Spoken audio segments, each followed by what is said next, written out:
So guys, hindi ko pala nabuksan yung second unboxing video ko. Na-open ko na siya. So ito na yung laman.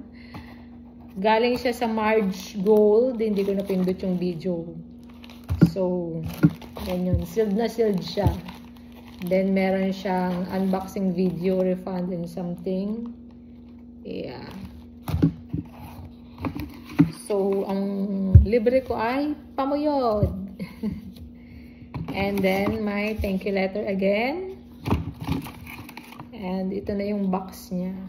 So, umorder ako ng koi pendant with money coin pendant. So, ang sabi, kasi laki siya ng 20 peso coin. So, meron ako ditong 10 peso coin. Kung kasing laki siya ng 10 peso coin. So,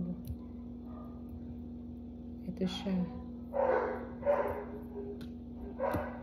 Thank you guys for unboxing.